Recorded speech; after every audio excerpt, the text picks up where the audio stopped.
Chuck Feeney felt a profound sense of relief. He had flown into the Bahamas that morning an extremely rich man. Now he was flying out with little more to his name than when he had started out on his various business ventures 3 decades earlier. He celebrated having divested himself personally of the vast wealth with which fate and his genius for making money had burdened him.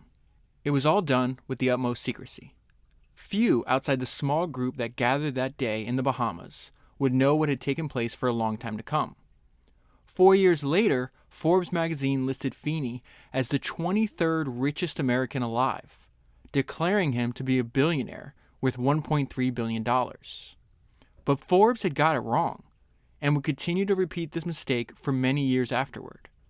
Chuck Feeney had gotten rid of it all. He was the billionaire who wasn't. That was an excerpt from the book that I'm going to talk to you about today, which is The Billionaire Who Wasn't, How Chuck Feeney Secretly Made and Gave Away a Fortune, and it was written by Conor O'Cleary. This is another book that I wasn't aware of. It was actually recommended to me by a listener.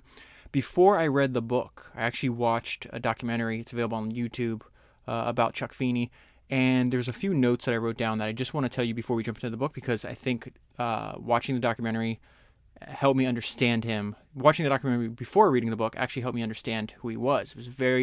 He may be the most unique person I've ever studied on founders. He's a very complex and confusing person. Here's a few quotes from the documentary from people that knew him or know him. He's still alive to this day. So it says, "I can't say I ever encountered such an extraordinary individual."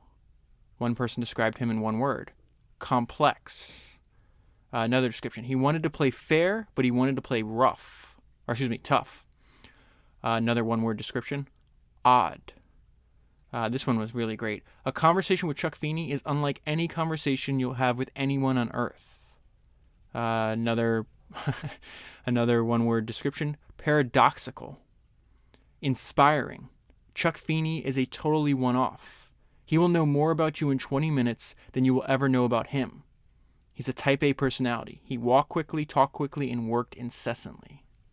Okay, so let's jump into the book. The vast majority of my highlights, I would say 95% of the highlights I made in this book, have to do with how he built his business. I found that the most interesting. This business is going to produce billions and billions and billions of dollars. It's a private company.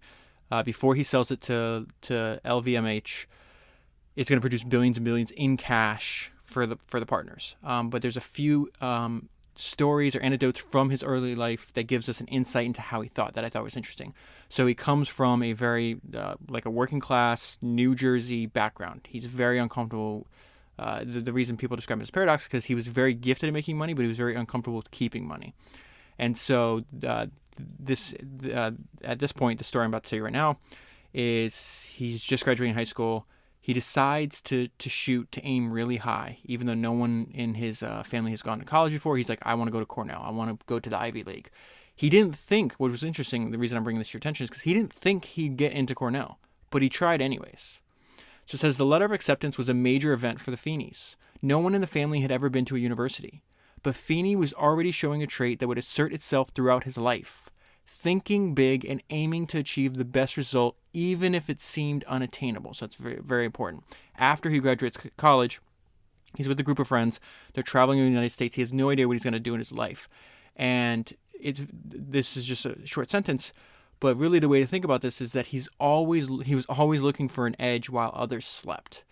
And so this is a friend of his. They were all living in like this little apartment at the time together, and this is what his friend remembers. He says the three of us would sleep in, but Chuck would go off to summer school in the morning to take lessons in Russian. So he winds up serving in the military. He stays over in Europe, and at this time he's hitchhiking. This is another example of the way he just thinks very differently than most people.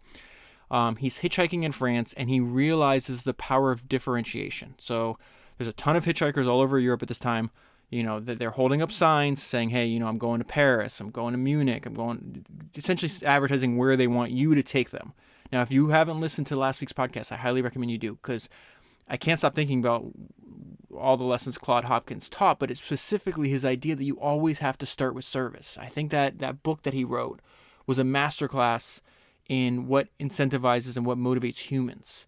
And so in his advertising, he always starts with service.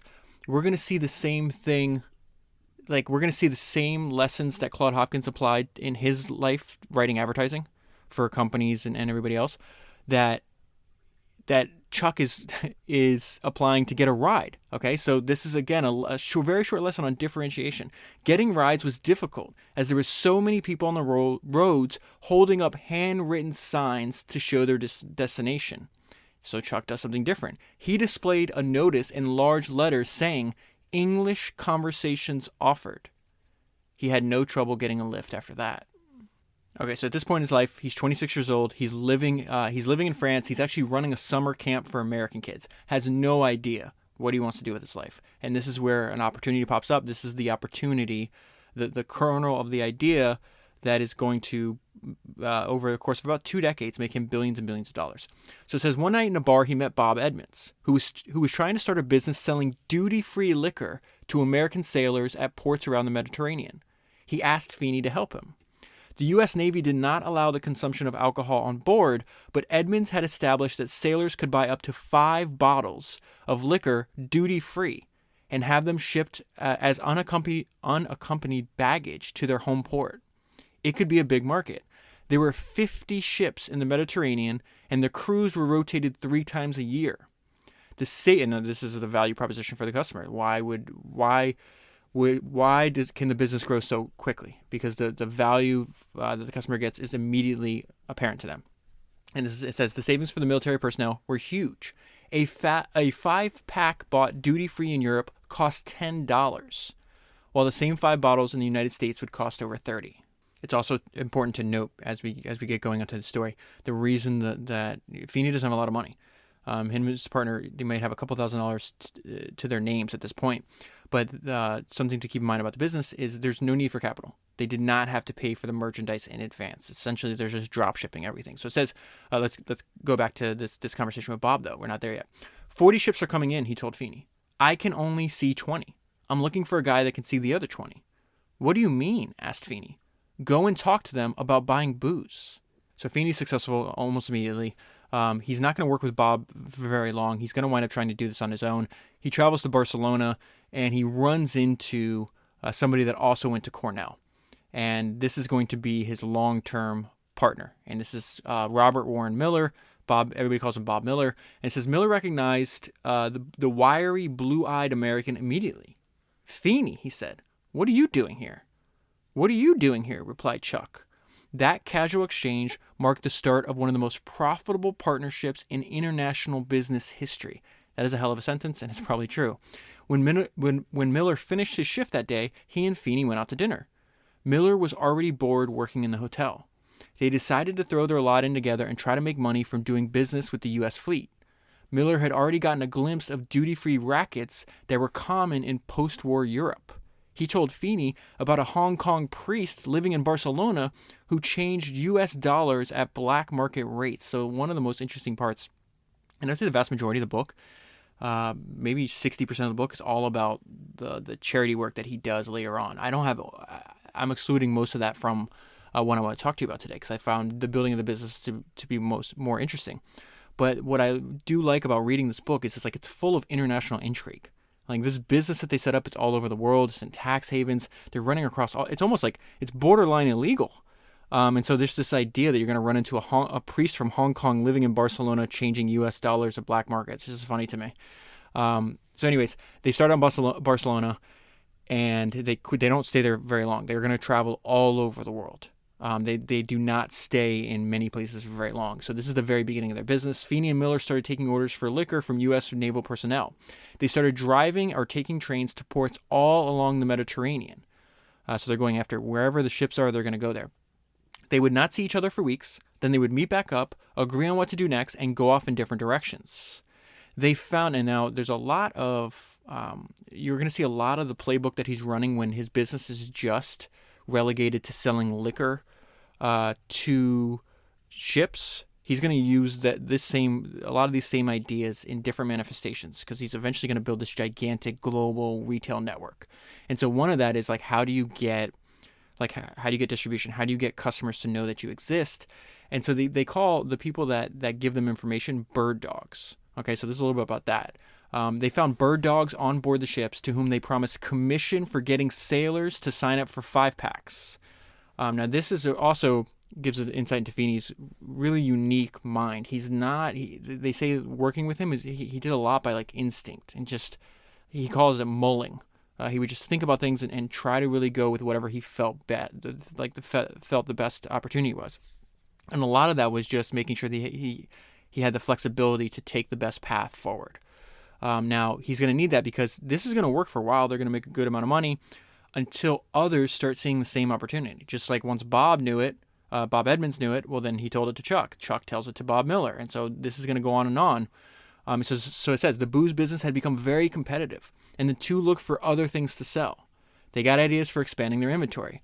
They started adding items such as perfume, cameras, toy trains, and transistor radios. The orders and the money piled up. Feeney boasted to Miller that they were on their way to making $1 million.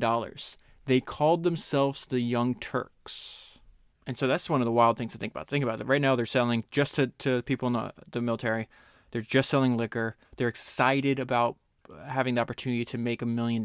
This is a business that if you take out all the dividends that they take out for the 4 partners, Miller and Feeney being the major partners, they owned almost 40% of the company each, and the sale to Louis Vuitton Moet Hennessy, they're going to pull out about $8 billion out of this company.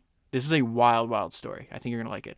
Okay, so we're not there yet. Let me go ahead and tell you what I found interesting. Is like, why is this all working? So in 1950s America, there's a boom going on. So Americans at the time had a lot of disposable income. They like to drink, so they're spending a lot of that on liquor. And this is where Chuck realizes that he doesn't have to only sell to the military. And there's a couple different points in his life where he realizes, wait a minute, I am artificially constraining my market here. Like, this market is a lot bigger than I think anybody actually knows. So this is where he comes up with an idea to expand his market. A lot of this is because he's constantly sourcing information. He reads, he talks to people, and he realizes, okay, there's a loophole in the duty free that applies to military, right? As just a benefit to being in the military and serving the country, but it also applies to people living in 15 specific states back in the United States. And a lot of these Americans from these 15 states, and other states obviously, are traveling to Europe at this time. And another thing that's helping him is their television advertising is in its infancy at this point, and there's a lot of ads for liquor to cocktails, stuff like that. So it's really pushing up the demand for liquor. So it says Chuck Feeney discovered one day that these vacationers could buy duty-free booze abroad and bring it home as long as they resided in one of 15 American states. They were permitted, this is a loophole, right? They were permitted by U.S. Customs to import a 5-pack of liquor once every 31 days without paying any duty.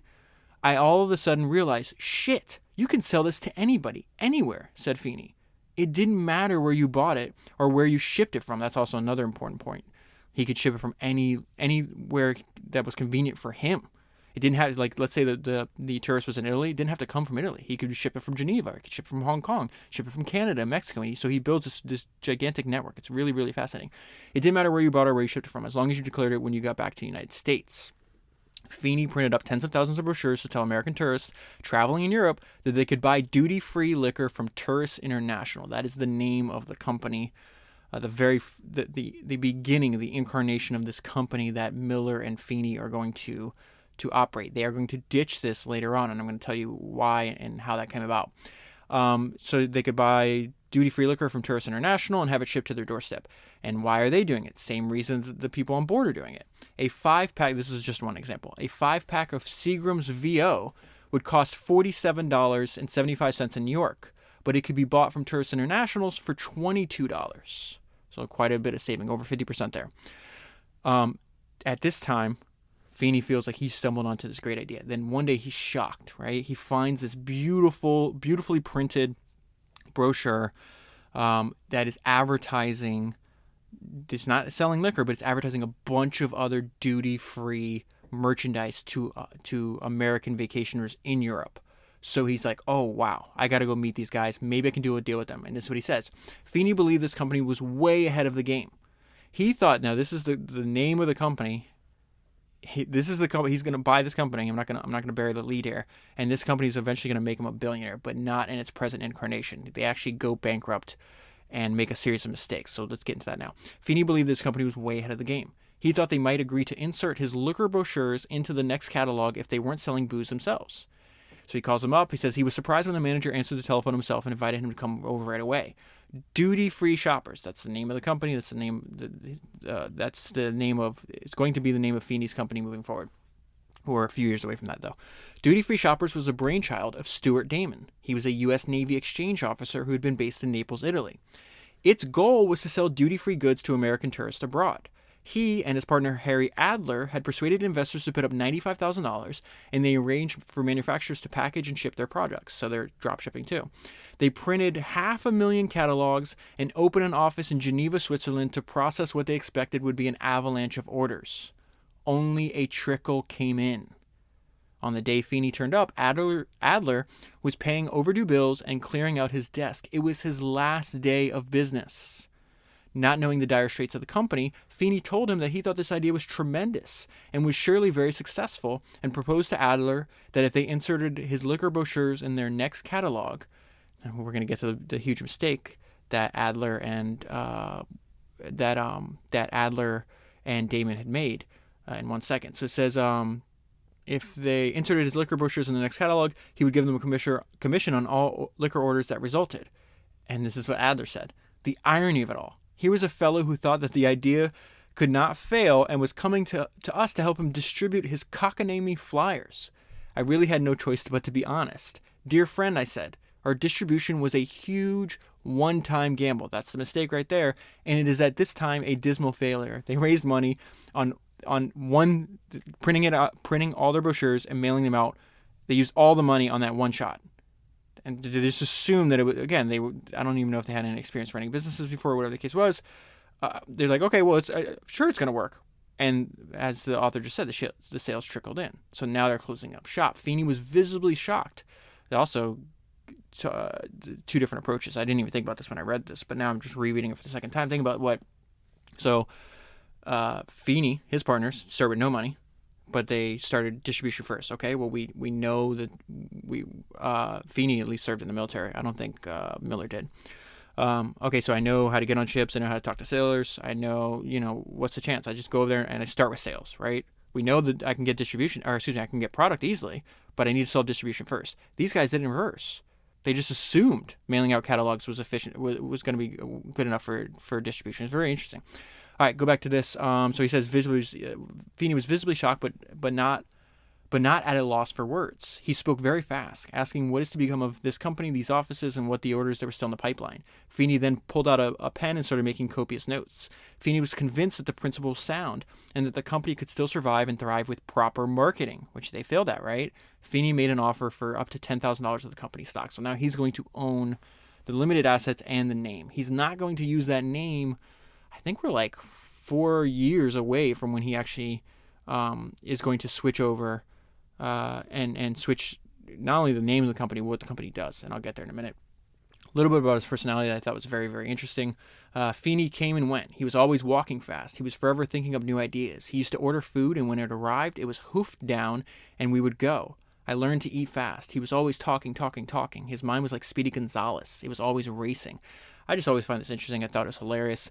It reminded me when I read that section when I read that biography, Mornings on Horseback, about Teddy Roosevelt, that he was living at the time in a boarding house, and his friend that was living in the boarding house with him said he always knew who was coming to the door, because before he would hear the door open and before the door shut, Teddy would race up the stairs. He wouldn't walk. He'd be running everywhere. He fit a lot of life into 60 short years. Okay, so now let's go back to what Feeney and Miller are still selling directly to on ships, and this reminded me of an insight that Jeff Bezos had. I'll tell you how I tie this together in a second. When Feeney and Miller were collecting orders obtained on board ships, they found themselves being asked if they were the guys who sold cars. They weren't, but they soon were. They discovered that American service personnel abroad also had the right to buy cars duty-free, and some rival salesmen had already got in on the act.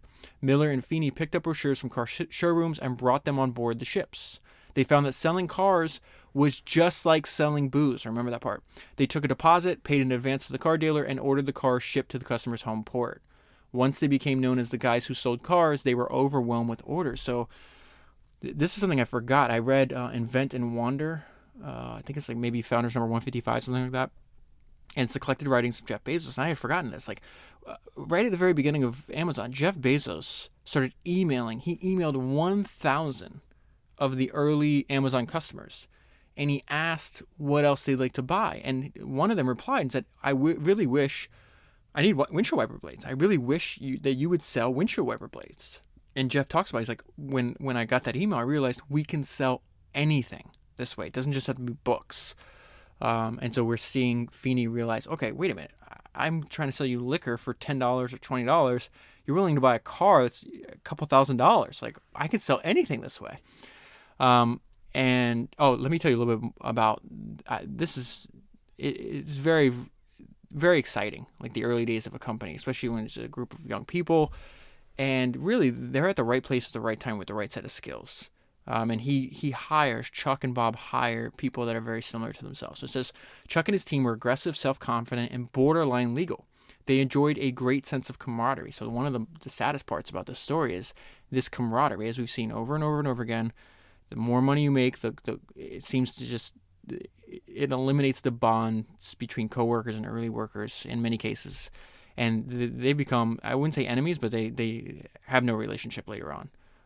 It's one of the saddest parts of the story. But it says, at this part, they're aggressive, self-confident, borderline legal, and they're having a great sense of camaraderie. The new age of affluence in the United States meant that their American customers had disposable cash and money rolled in.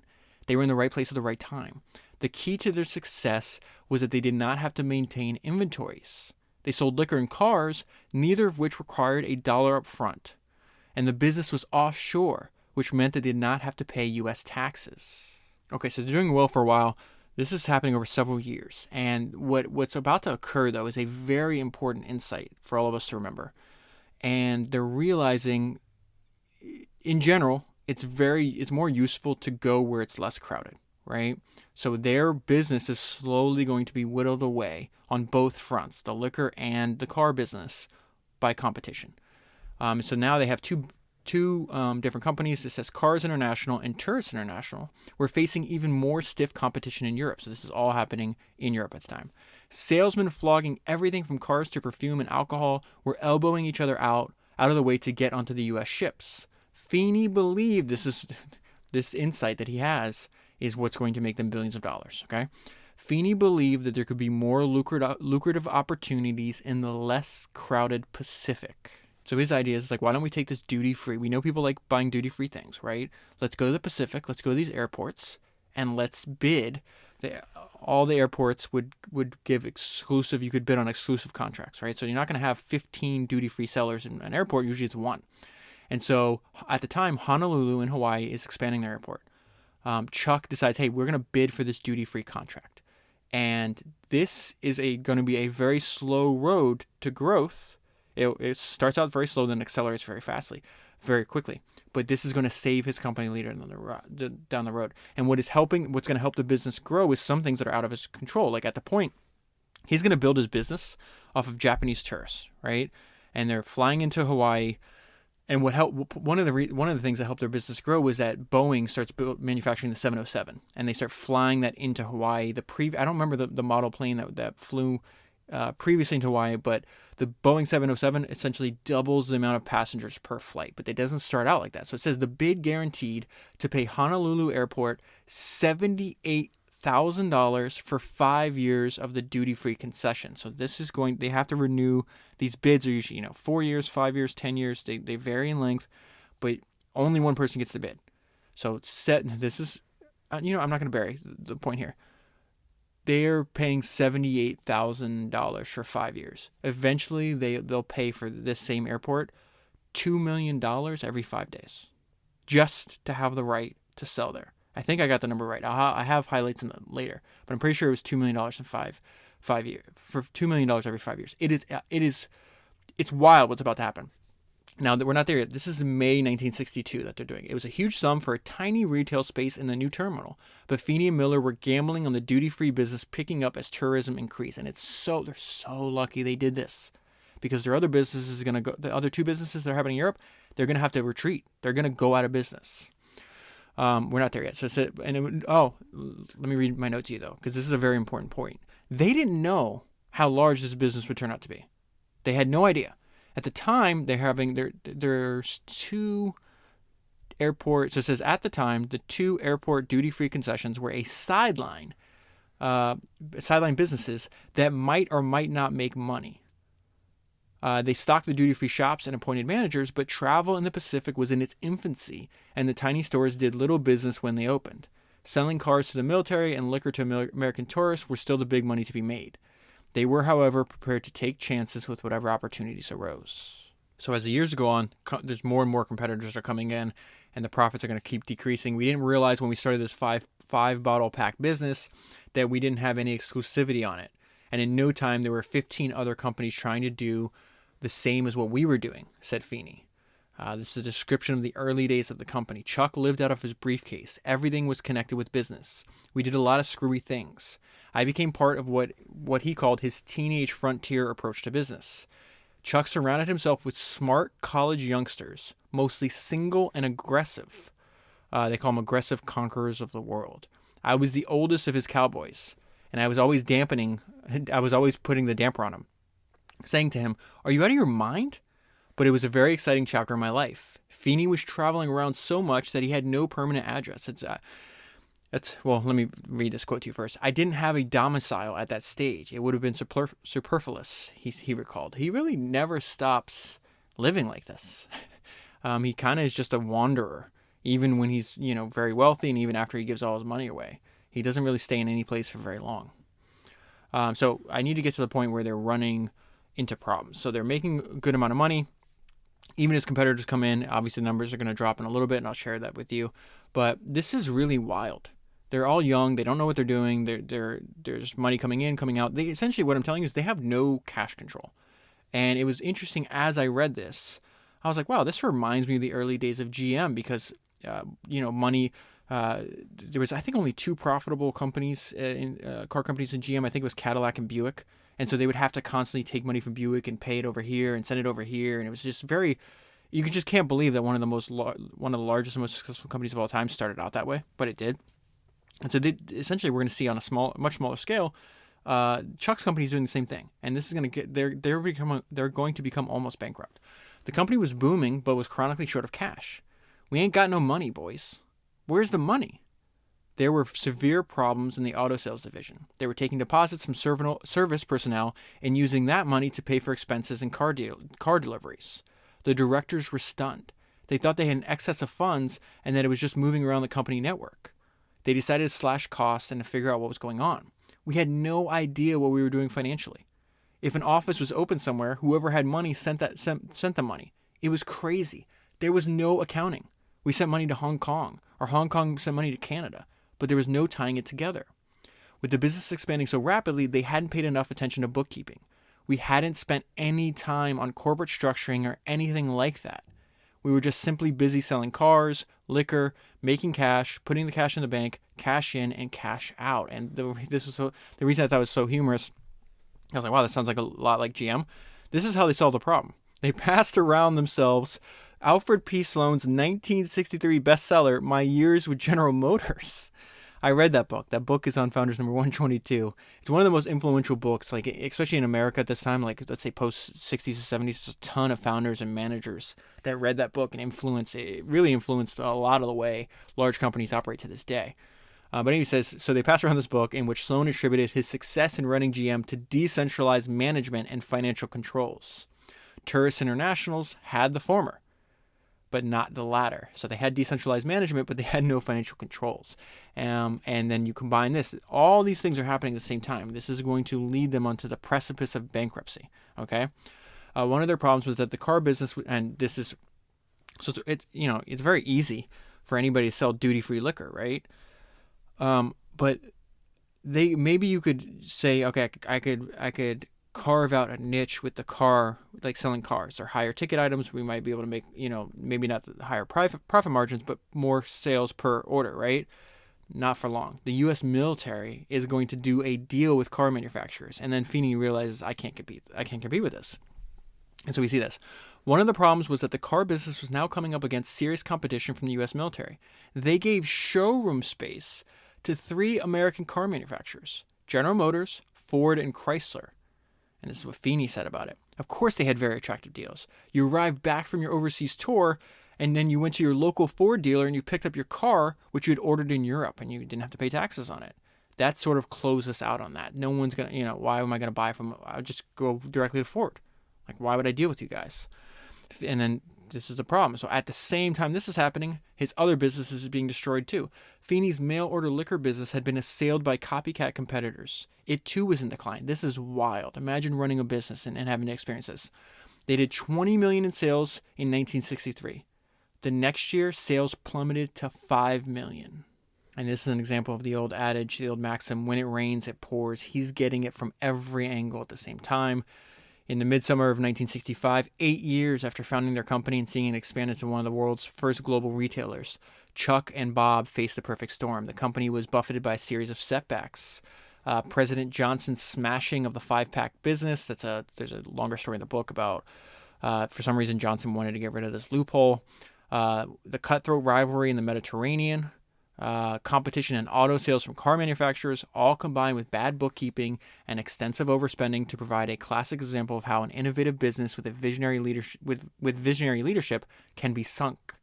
There was a deficit of $1.6 million, which is peanuts today, but in those days was a massive amount of money. They were on the verge of going bankrupt, perhaps already were. Now, that happened in 1965, okay? Remember, 1962 is when they had the foresight, Chuck had the foresight, hey, why don't we try to go to less crowded? And they started doing that, and they won that bid for the Honolulu airport. And that's where they realized, okay, at this point, they have to start from scratch. Everybody jumped ship. Everybody left them. It's now down back to the 2 original founders. They're going to close down their business, Tourist International. They're going to close down the car business, and they're going to focus on the duty-free stores they have. So it says Feeney and Miller were almost back to where they started. Miller recalled telling Feeney, well, Chuck, just you and I now. Looks like shit's hit the fan. We've got to get out of this thing. It's back to you and I to figure out how to do it. There's still a chance of getting out of the mess, said Feeney. They could perhaps boost the cash flow from the duty-free shops in Hong Kong and Hawaii to clear off the debts. Feeney had moments of despair. And this is him talking about it. Of course, it goes with the territory. But there wasn't much we could do. It was something we had started, and we thought we were going to make $1 million out of it. We had no choice but to salvage the company or to go over a cliff. This is Feeney winds up marrying... he met a French lady, marries her name's Danielle, and this is what she was talking about, or how she describes Chuck during this crisis. Danielle Feeney saw a change in her husband during the crisis. To her, Chuck had always seemed driven by a desire to succeed. When they got married, he never talked about money, only making a go of his business ventures. A fortune was not his real goal, she perceived.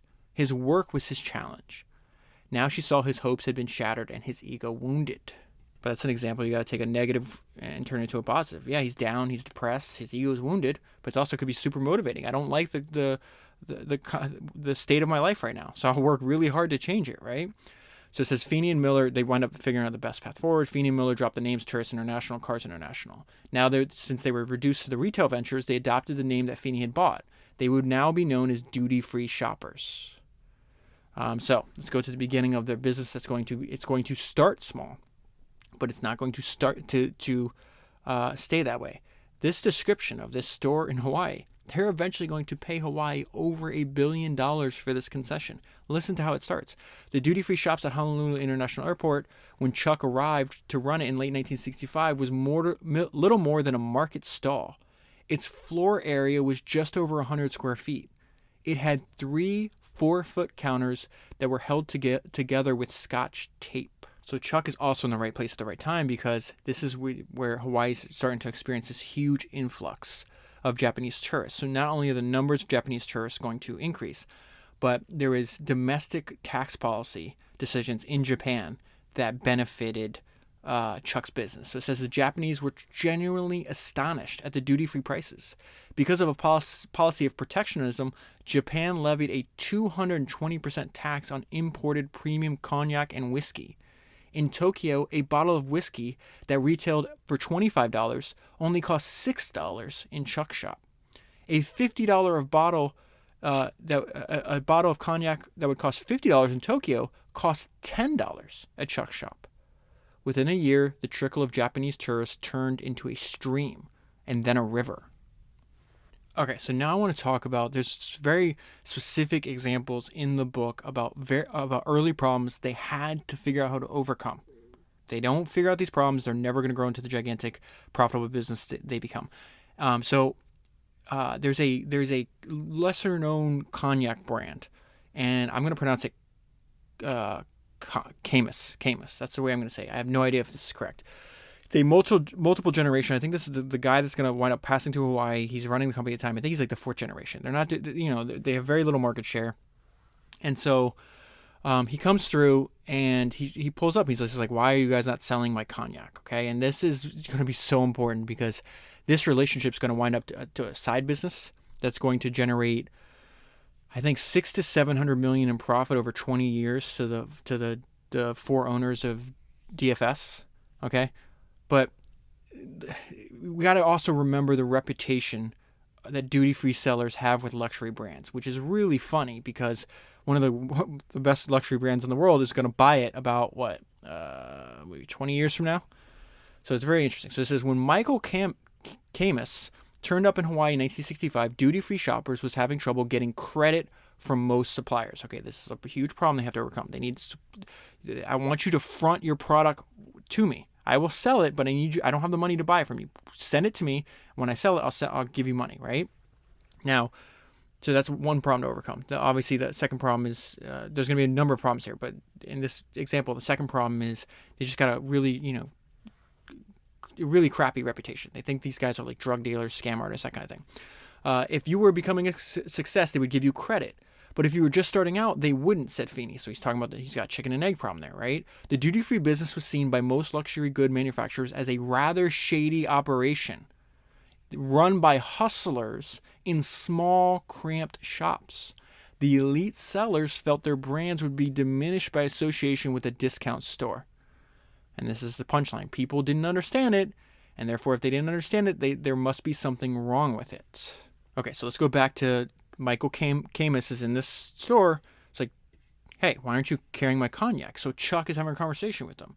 He's like, I need credit, man. And so Chuck convinces Michael, right?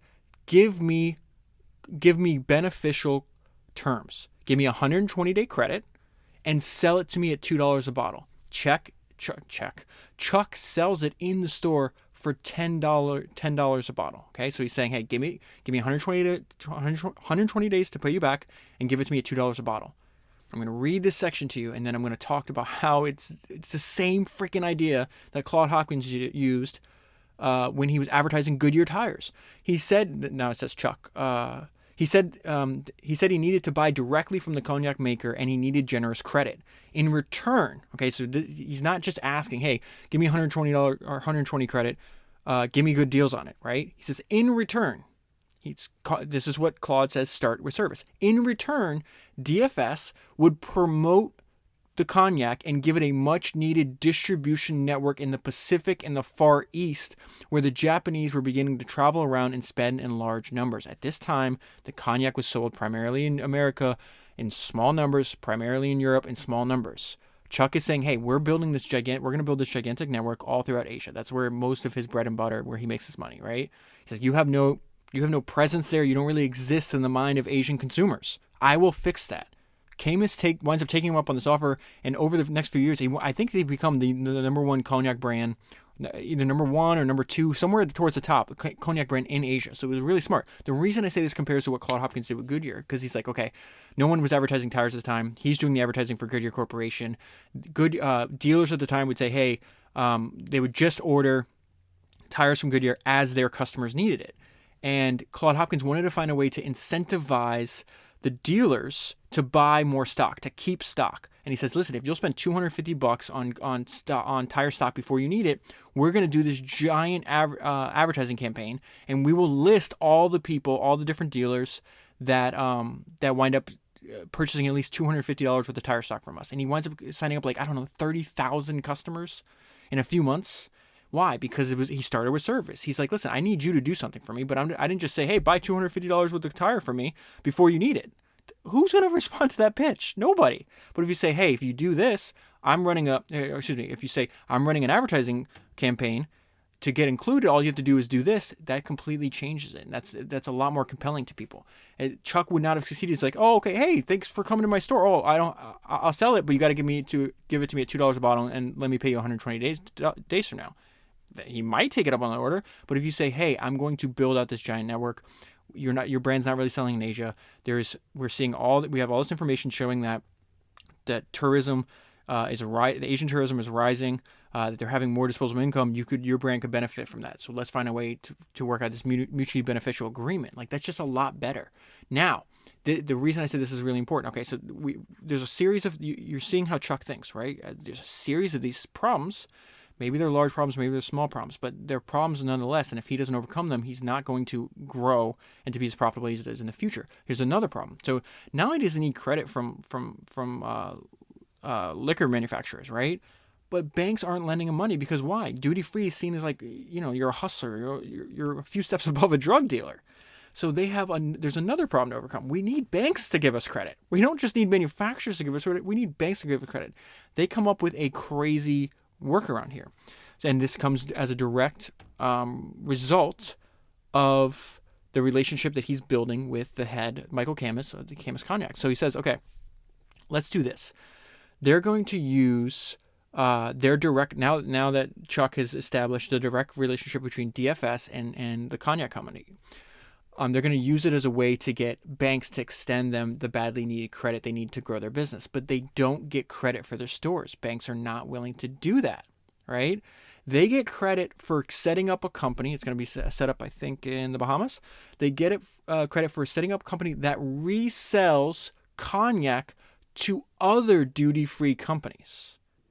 Is a very creative way to get money. And this is the what I just referenced earlier. This separate company is going to wind up making the four partners of DFS, $600 to $700 million. I think it's over 20 or 25 years, something like that. And the same amount of money is like a side business, right? DFS would set up an agency in the Bahamas to become exclusive worldwide distributors for cognac. So they take that contract and they go to financiers, to different investors and banks. The agencies would purchase large stocks from Michael Camus, which would be sold now to this separate company. I forgot what it's called.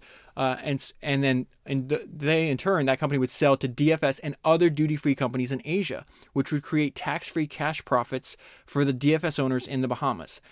And so this is another example of everybody benefiting from this example, or from this arrangement rather. Camus would get his distribution network. Feeney would get cash and money flowing through NASA, and Feeney would get cash, and the money flowing through Nassau would guarantee Alan Butler security for bridging the loan. So all the three parties, the financier, the manufacturer, and Feeney and his partners are all benefiting. It's a very unique way. And then once they start getting a little bit of credit, it's not like they have to.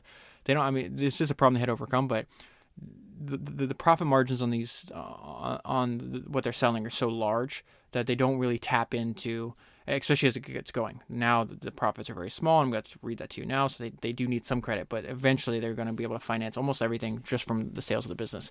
So they avoid bankruptcy. They make a small profit. The first dividend was $31,250. It was divided among the four owners in 1967. So Chuck and Feeney get $12,000.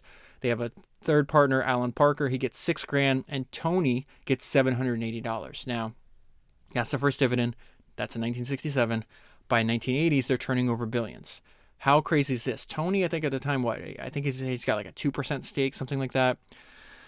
Tony, he just made $780 in his first dividend from the company, right? He is going to hit the Forbes 400 with even his tiny percentage. So this gives you an idea of how much this is going to grow. Another creative solution they have. So they rely on tour guides. They give concierges in hotels, tour guides. They're all getting kickbacks, right? This is very common. This is happening in Hong Kong, but it also happens everywhere. So they incentivize the tour guides to bring them to the shop because the tour guides gets a kickback, right? But Chuck's company wants them to come to the store more than once, and the tour guides refuse. So this is DFS's solution. They went to the agents again. They went to the agents to get them to bring the Japanese shoppers back a second time. A lot of the agents resisted. They wouldn't give me this bullshit. They've already been back to your store. So what excuse have I got to bring them back to the same store? So I wasn't clear there. That's what they're hearing from the tour guides. Like, no, I'm not doing this. Like, why? I've already sent them there. Why would I go back again? They said, okay, we'll build another one so that you visit this one and then you go to that one, which is what DFS did. The company opened a second downtown store. They called it the Repeater Store. The way the company, once it gets up and running, doesn't need a lot of money, so all the profits could go to the owners. Just a little bit about that. Duty-free shops began to make substantial profits. The owner agreed to take 90% of the dividends in cash every year. This is a practice that would continue for a quarter of a century. We didn't want cash to build up in the company, said Feeney. So from the time the DFS worked, we did nothing but distribute the money out in dividends. So they're living in Hong Kong. Now they moved to Hong Kong and they're balling. They're making a lot of money. The Feeney, and was very interesting because this is going to change. Feeney's began sharing a life with wealthy and extravagant people. They bought a Jaguar and a small boat. They employed a driver and several other domestic workers. They joined clubs and gave parties. Feeney in those days had 2 tuxedos. They patronized one of the most exclusive and prestigious clubs in the colony. His wife found it easy to live in luxury in Hong Kong. She had domestic help, construction, and food was cheap. She brought jewelry and antiques and made the apartment a showcase of decor and beautiful objects. So it's important to note, all the other shareholders are not, like, eventually Feeney realizes, I don't like this lifestyle. I don't like having money. He felt, his daughter says he was self-flagellating is the way she would describe him later in life. Like, he just felt guilty about it. And so that's eventually it's going to cause a rift between all his partners. You know, they're still worth billions to this day. His wife, they're eventually, they're going to wind up being divorced. I'll tell you more about that in a little bit. But it says, as time went by, Feeney was starting to rethink his attitude about that kind of life. He was so far removed from the life he had lived, the life that his family and friends continue to live in Elizabeth, New Jersey, and the values of thrift that were imbued in him from his childhood. It only became clear to Danielle afterward how strongly her American husband felt that he did not belong to the world of black tie dinners and leisure yachts, and how much he was coming to hate ostentation and despise the life of wealthy socialites.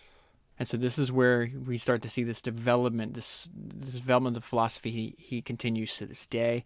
I think he's 52, 53 when he gives all his money away. He's 89 now. He gives out, and I like how he set up his foundation where doesn't happen in perpetuity. They spent all of it. I think it closed in 2016. They spent all of it. It's like, we're not keeping this on. We're going to do he was a big proponent of giving while living. And he did not like the idea of these foundations that like calcify over time, and they stop acting entrepreneurial in their giving. And there's a lot of grift, he said. And, you have people, there's examples in the book of people supposedly working for charities, making a couple $1 million a year, taking limos to lunch. And, you can clearly see that what they profess to the outside world does not match up with their actions. Just put it that way. All right. So it says he was even beginning to have doubts about his right to have so much money. When asked if he was rich at this point in his life, he replied, "How much is rich? Beyond all expectations? Beyond all deserving? I just reached the conclusion with myself that money, buying boats, and all the trimmings didn't appeal to me." He was consciously cultivating a frugal lifestyle, wearing a cheap watch and buying a second-hand car. He insisted that he and his family fly economy class. He reluctantly attended a few black tie dinners in Paris, but when a picture of him and Danielle appeared in the media, he was furious. He stopped attending such events and broke off all connection with the wealthy social group the couple had started to become a part of. And so this is where he's just very, he's unlike anybody else that I've studied so far. He's a paradox, because it's like, okay, he clearly doesn't like having money, but he likes making money. It says, paradoxically, while Feeney became more frugal, he was pushing himself ever harder to build up the business that was making himself even richer. He seemed more driven, more involved in his professional interests. He read business books and biographies of successful businessmen. He was constantly traveling. Associates remembered Feeney in those days as a driven man, constantly searching for new opportunities, constantly traveling, and constantly studying. This is more about how Chuck worked at this time. He was very focused and serious about business. He brings a focus on business that I hadn't experienced before. If something doesn't work, he has 4 or so different thoughts. He has a multifaceted way of looking at business. He is detail-oriented in his approach. He would visit the main store. He would talk to the salespeople and check on display and pricing. The following morning, he would have a list of things to discuss. A lot of managers like to talk down and don't really listen. Chuck listened to the salespeople. So he's constantly looking for new information, not only through books, but through talking to people. He just sucks up. what's that? They called him a suction pump, a suction cup. Suction pump, I think is what it was. I think it was Henry Kaiser on the book Freedom's Forge. I would say Chuck's very much the same way. This is more about what motivated him. He was intensely competitive, but his motivation was derived from the creative challenge of applying a better approach to something that had already existed. His definition of success was not having all the money one desired, but being able to raise a happy, healthy family. There has to be a balance in life, he said. A balance of business, family, and the opportunity to learn and teach. So this is when his net worth is about like $250 million, something like that at the time. He's seriously considered giving it all away. He winds up, the closest person to him, and they wind up having falling out later, is this guy named Harvey Dale. He's an attorney, and he's really influenced Chuck's view on philanthropy. And he does it by using examples of like John D. Rockefeller, Andrew Carnegie. He sends him a quote that Frederick Gates gave to John D. Rockefeller. He says, "Mr. Rockefeller, your fortune is rolling up like an avalanche. You must distribute it faster than it grows. If you do not, it will crush you and your children and your children's children." They discuss the writings of Andrew Carnegie. I would say Carnegie is the most influential person, like historical person on Feeney's thinking on this. If you haven't listened, I've done 2 podcasts on him, number 73 and number 74. So it says Carnegie accumulated a massive fortune and gave away much of it during his lifetime to fund the establishments of libraries, schools, and universities. Feeney reread several times Carnegie's famous essay. They're calling it Wealth. I always had it referred to as the Gospel of Wealth. I'm pretty sure it's the same thing. I've read it too. The Carnegie argued that there are 3 ways to dispose of surplus wealth. It could be left to the family, given to the government, or given away while alive. The first was motivated by vanity and misguided affection for the children. He felt that you would burden them, and it could be a curse to give too much money to your kids. The second required the owner to die before the wealth was used, and then his wishes could be thwarted. He's dead. He can't do anything about it, right? The third ensured that the surplus wealth was put to good use and not dispersed over hundreds of years in trifling amounts. The best way to use wealth, concluded Carnegie, was to provide the ladders upon which the aspiring can rise, such as universities and libraries. So, a lot of his giving, he likes to build brick and mortar like education systems. He'll pay for people's colleges, Feeney, that is. But this idea of, if you're aspiring, there's a lot of poor, smart, determined people that don't have access. So if I can use my wealth to give them access, that's a good. And he does this all over the world. This is in Vietnam, Ireland, America, Australia, everywhere. I think his foundation, by the time they're done, they gave away $7 billion, something like that. It's a lot of money. Carnegie also cautioned that a man of wealth should set an example of modest, unostentatious living, shunning displays of extravagance.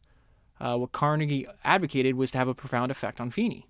I do remember somebody giving me a copy of his speech that Carnegie had given at Cornell, and for some reason I researched that speech and read 2 books on Carnegie.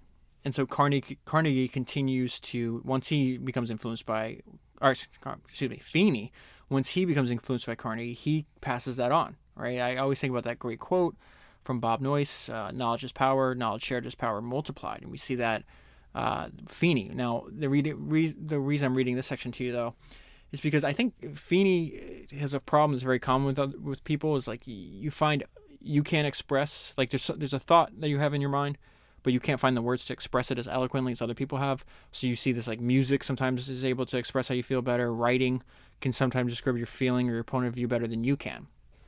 And so Feeney was definitely one of those people. It says Feeney gave all the people involved in his foundation a copy of Carnegie's essay on wealth to read.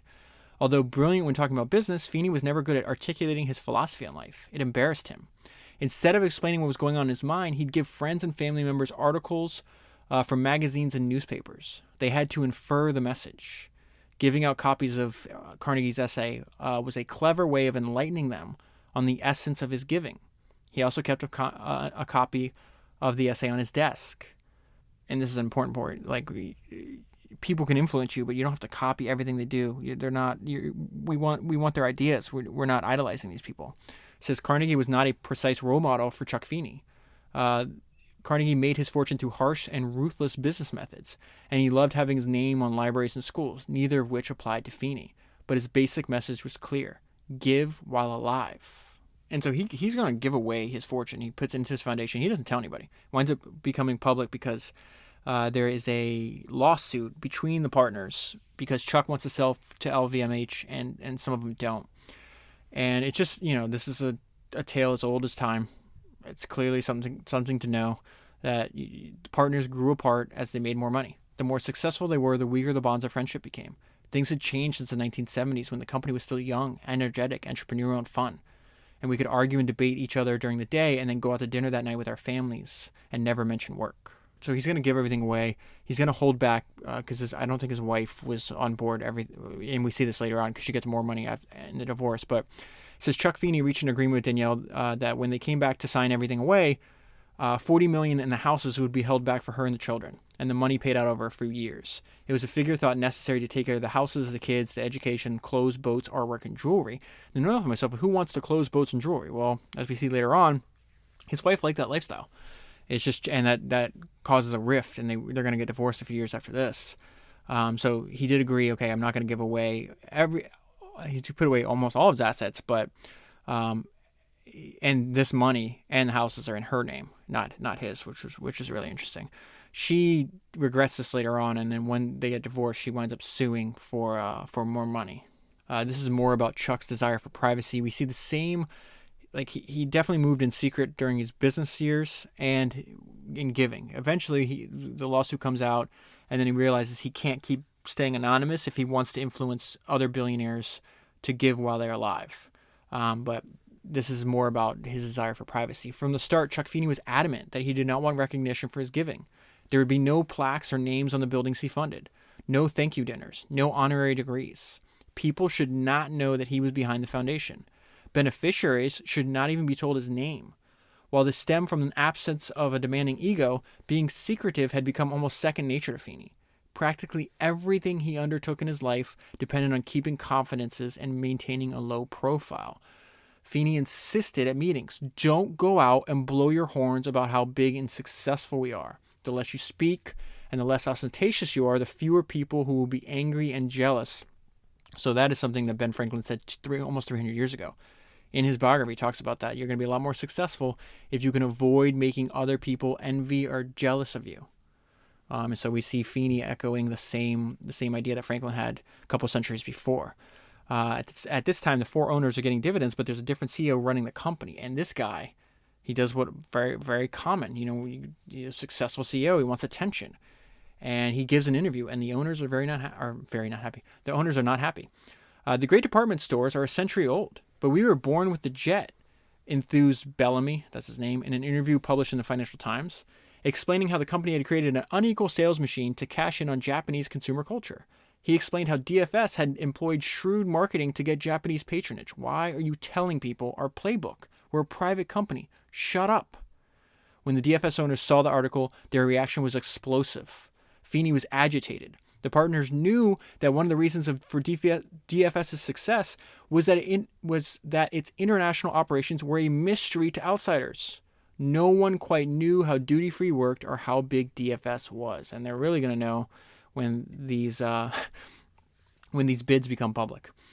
It says, above all, the DFS owners wanted to keep secret the amount they were taking out of the company in dividends. This is bananas. In 1986, it was a staggering $186 million. 1 year, $186 million in cash, in profit. Feeney received $39 million of the $186 million. The size of the duty-free opportunity is just hard to comprehend when you're reading this book. Here's an example. This is just one store. Sales at the Waikiki store had soared to $400 million a year. They were making $20,000 a square foot in revenue. And their bid shows just how valuable the store was. This is what I referenced earlier.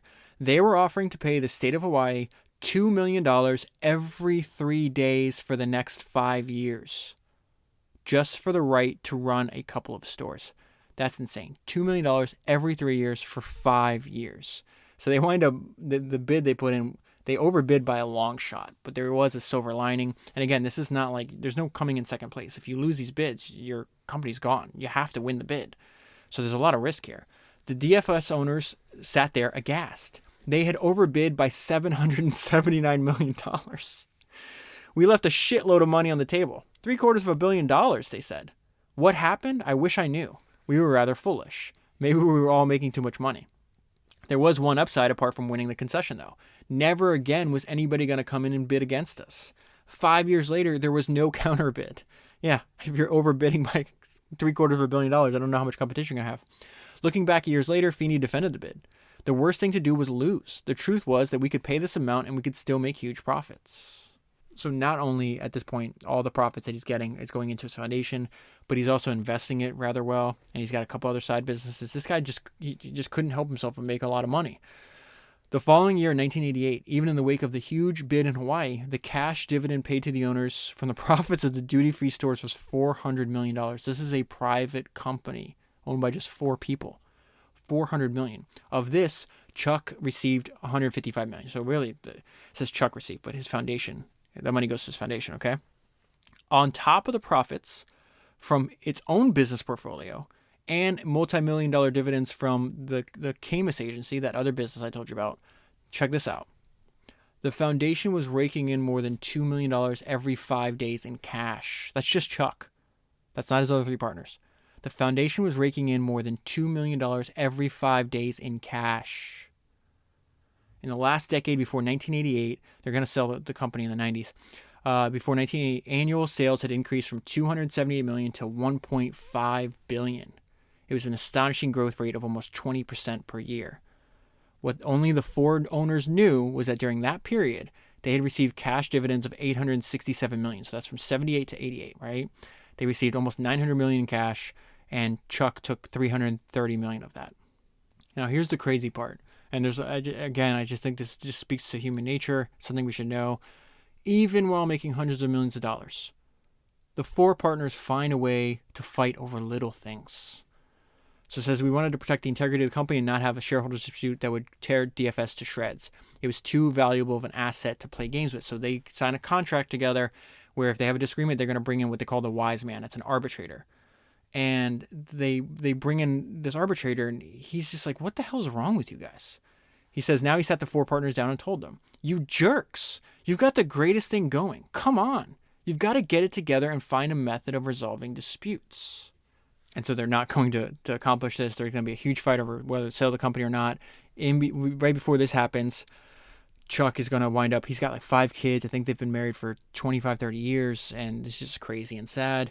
In October 1990, Chuck and Danielle had separated over his close relationship with his longtime German assistant, Helga. I think he remarries his secretary, essentially, who often traveled with him. They had been leading increasingly separate and different lives. Danielle had known for some time from her husband's depressed and angry moods at home that her relationship with him was over. And again, he's depressed and angry at a time when he's making hundreds of, like, what does that tell you about us? We're very complex beings, apparently. Feeney had been spending less and less time at the family's houses, and he made a point of never going on board the yacht that Danielle had purchased. Nor did he set foot in the elegant mansion which served as a family home on the French Riviera. The children were immensely saddened by the split. They were close to both parents. Their contrast between their mother and father was nevertheless obvious to them. He became a frugal, self-flagellating philanthropist who craved anonymity, whereas Danielle had a big yacht and a big personality. Feeney told his children, now all young adults, that he would be changing his life, that he would be constantly on the road, living only a few weeks at most in any one place at any one time. He gave each a binder with articles explaining what motivated his giving. One was Carnegie's essay on wealth. Another was about the excesses of the Sultan of Brunei, who spent $1 million on a children's birthday. This was his singular ways of telling them about himself and his motivations. So now Danielle is like, okay, I don't like the agreement that we had 6 years earlier. And so they sue. And it says a new settlement was reached. They gave Danielle an additional $60 million. That comes from the foundation. And then another $40 million that was pledged over 5 years to a family charitable foundation. Feeney insisted that Danielle get all the family homes in Paris, London, the south of France, Connecticut, Hawaii, and New York. He wanted them to stay in the family to avoid any bitterness, he said. He took nothing for himself. Okay, so at this time, Chuck is the one that leads the deal with Bernard Arnault, the guy that runs LVMH. And they agreed a purchase price. It's right around $4 billion, somewhere in there, $3.5–4 billion. That purchase price, I think he gets like $1.6 billion. 2 partners, him and another partner, agree to sell. The other partner do not. And so again, they have a fight. This is the last time they ever meet together, which is just insane considering they built one of the most profitable private businesses. Says the wise man, the arbitrator expressed his frustration with the impasse. 2 people want to sell, 2 do not. This has happened before in the history of the world, and people have worked it out. It doesn't require a rocket scientist, only a recognition of reality. And he's like, why you guys, they're going to wind up suing each other. He's like, a protracted legal wrangle could expose DFS's dirty linen, he warned. And if he were forced to arbitrate, the inner workings of one of the most secretive companies in the world would be revealed. His words had no effect. So it says at this time, Miller, which is the main, Feeney and Miller, their relationship disintegrated a long time before this. But, as you recall, these are the 2 that started the company. Feeney recalled that Miller went storming out. It was the last occasion that the 4 guys who had presided for 3 decades over one of the most successful retail operations in the 20th century would meet together in one room. Miller's the only one that doesn't sell out. He's on the side with Tony. Tony fought the deal the whole way. On the very last day, he's like, all right, yes. And then later on, he says Chuck was right all along. So this is what he says. He conceded that he had been wrong to oppose the sale all along. Chuck was a genius on timing. He had a great sense of the unknown. A feel that something wasn't right somewhere, and he was right, because this company winds up going down by quite a bit. It happened more than once in our company that he came in, meaning Feeney, and said, let's do something. And we took a different track, and he was right. Arnault had in fact required a declining asset. In the 18 months, DFS sales dropped from $3 billion to $1.5 billion. With Japan's recession, an Asian economic downturn, and the weakening of European currencies, the core DFS customers were spending less. Dividends dried up. A year after the sale, 320 members of the staff were laid off, and Hong Kong had its first ever loss. And this is Bob Miller on his relationship about what he calls bullshit and lawyers. And I just think there's a lot of wisdom in his experience, and hopefully if we ever get in a situation like this, whether the numbers are this big or not, to try to avoid it, because he has regret. He's like, all the stuff we did, the legal stuff, it was stupid. It was useless. We should have just figured it out ourselves. So again, he didn't know that. Maybe it's obvious to the wise man telling him, hey, what are you guys doing? You're screwing this up. Just talk it out, figure it out. And maybe you have to go through this experience to learn, dang, he's right. We were distant at that time in any case. I really hadn't seen Chuck since 1996. All partnerships break up at some stage, even the Beatles. Arguments about who contributed most to the success of the partnerships, and then the wives get involved, and it gets extremely complicated. We had more money than we knew what to do with, so everybody was happy. Forget it. It's just not worth worrying about. LVMH bought out Chuck and Alan at a very good price. God bless them if they are happy with their money. Do I regret not selling out at the same time? I don't know. I have thought a lot about it. I don't know if all that money in a lump sum would have made me any happier than I am now. I really loved DFS and the company, but all the legal things we did with the wise man, to be quite frank, it was all pure bullshit. We didn't really need all that fancy legal stuff. The lawyers have a way of dragging you in and making things more complicated than they are. We were paying huge legal bills at the time, and I don't think any of that would have affected the outcome. When the dust settles, you find out it was all just a huge waste of time, energy, and money. And I think this is a good way to close on just a quick summary on the history of the company. The success of DFS arose from the fact that we were in the right place at the right time. Nobody ever put a penny in the business. We took out $8 billion. Nobody is that smart. You've just got to have a lot of things going your way. And that is where I'll leave it. If you want the full story, I'll leave a link in the show notes. If you buy the book using that link, you'll be supporting the podcast at the same time. The book is, I would say 70% of the book is really not about the business. It's about what happens after, all the work he does with philanthropy. There's obviously a lot more parts I skipped over about his early life and everything else. I do think it was a really unique perspective, really unique story. I can see why the book is so highly recommended. But if you want to read the full story, there's a link in the show notes for you. Also, a lot of new listeners are discovering the podcast from existing subscribers, buying gift subscriptions for friends, for coworkers. So if you want to do that, I'll leave a handy link down there as well. Feels good to do something nice for somebody, and it helps the podcast at the same time. That is 171 books down, 1,000 to go, and I'll talk to you again soon.